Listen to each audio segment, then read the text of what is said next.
Pasensyang singhaba ng traffic ang dapat daw baunin habang palapit ang Pasko. Kamustahin natin ang ilang kalsada sa pagtutok live ni Dano Tingkungko. Dano!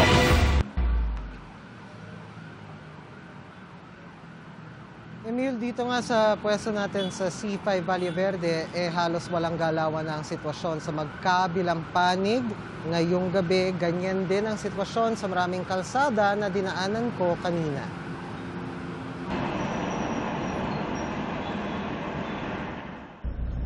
Halos walang galawan sa bahaging ito ng NLEX Paso de Blas southbound bago mag-alas 11 kanina.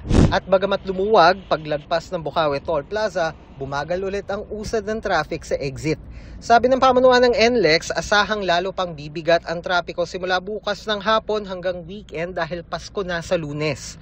Halos 10,000 sasakyan ang madadagdag sa NLEX kada araw, mas mataas ng 15% sa karaniwan ngayong holiday exodus season.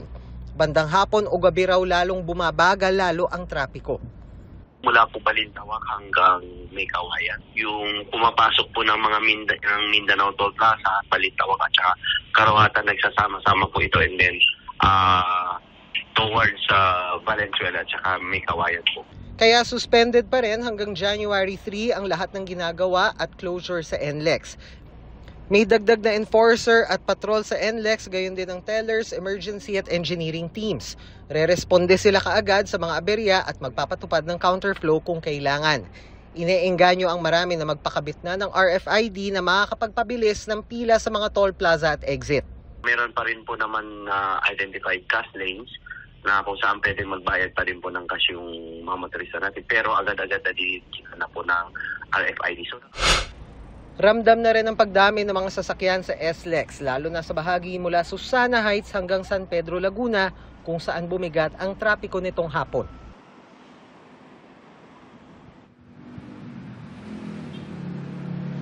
At Emil, tingin naman tayo ng sitwasyon dyan sa EDSA, batay na rin sa kuha o live na kuha ng MMDA Traffic Cam. Ang kuhang yan ay sa bahagi ng EDSA Orense bago Magbuendia sa Makati, yung kaliwa, yung southbound lane. Makikita ninyo mabigat ang daloy ng trapiko dyan. Pagdating naman sa northbound o yung kanan na bahagi, maluwag pa yan sa mga oras na ito. Samantala, sa bahagi naman ng EDSA Cubao, ayan, halos walang galawan na magkabilang north at southbound. Yan ang inyong kakaharapin kung kayo ay babiyahe dyan sa mga oras na ito. At yan muna latest. Balik sa iyo, Emil. Maraming salamat, Dano Tingkungko.